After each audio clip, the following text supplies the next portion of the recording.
Hello and welcome to a video on how to upgrade from the current desktop program of ProLedgers to this new online cloud version. And if you're a current customer and have current data files from the ProLedger desktop software from proledgers.com, you can easily upgrade into the cloud. It's just a matter of selecting a file and uploading it. And we're going to show you that right now. We're going to use this file as our example to show you how simple it is. If you look at the current bookkeeping file that I have open, it's called bookkeepingfile.ledger. So what you basically have is you're going to open a file and you have the file, let's say it's this one here.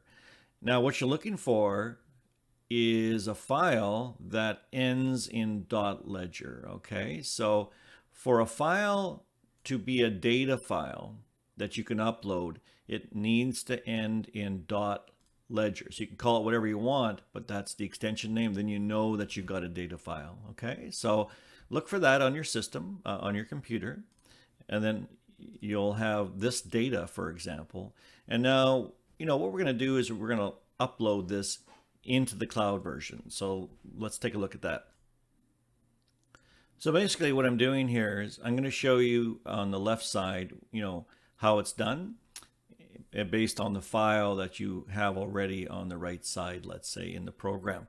So anyway, let's look at how to upload. So what you do is you go upload legacy file. So this is when you open ProLedger online, this is the first screen you're going to see, and you can just go to upload legacy file.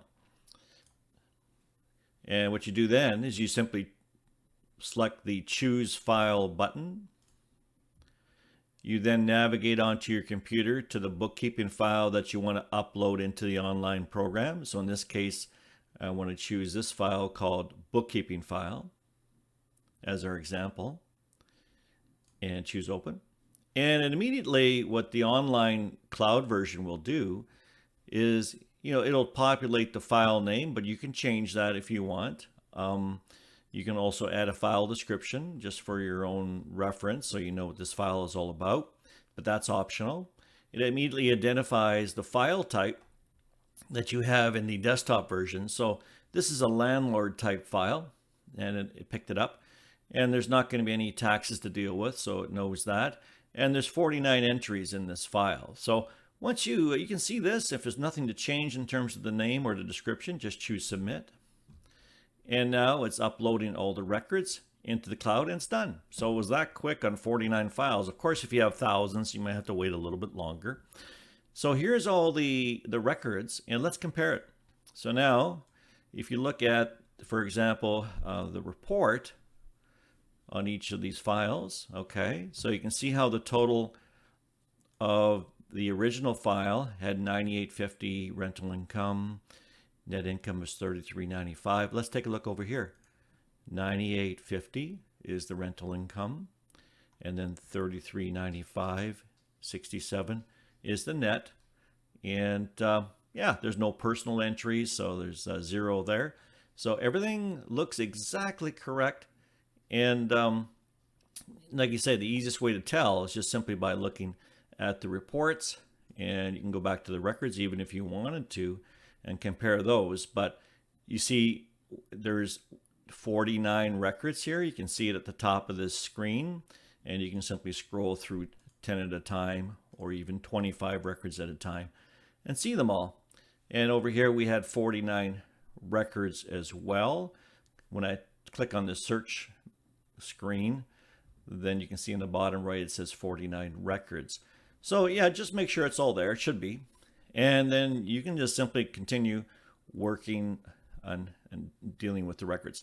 Now, one thing I'll mention here that'll be a little tip. Once you, let's say for example, I want to work with this file. Before I start working with it, it's good to refresh the screen once. Let me give you an example. So if let's say I want to use this description function for landscaping. You see how it's not finding the word landscaping? Well, it needs to be refreshed. So just refresh the file like that. And now if I type in the word landscaping, you see it's finding it. So after you upload refresh the screen and everything should be good to go. And if you go to setup, you can still change things in there as you wish. All your accounts will be there. Your categories will be there as well. And you can simply go through though and modify maybe some of the defaults if you want, but everything will come across, all the account names and even the pre-written descriptions. All these items will come across. The other thing would be, now keep in mind that all the category names come across as main categories. So, there won't be any subcategories because in the desktop version, we didn't have the ability to have subcategories anyway. But the setup items should all come across, and in this case they did. So anyway, that's really all there's to it, and the reports are populating nicely. Another thing you can check if you wanted to is the unreconciled. If you go to the reports and go to reconciliation, that's the total value of that and how many entries are unreconciled. You can even check that if you like. And if you go down 16,304 and 49, yeah, exactly the same. So everywhere you look, you just cross-reference it and it'll be the same. Now, the only thing that won't come across is if you have any receipts attached to bookkeeping entries. So if you're using this feature to attach PDFs or images, those will not upload. Those you're going to have to do individually after you've done this part. So that would be the one thing you'll have to do after you upload. Okay, well, I hope that video helps you. Thanks for tuning in.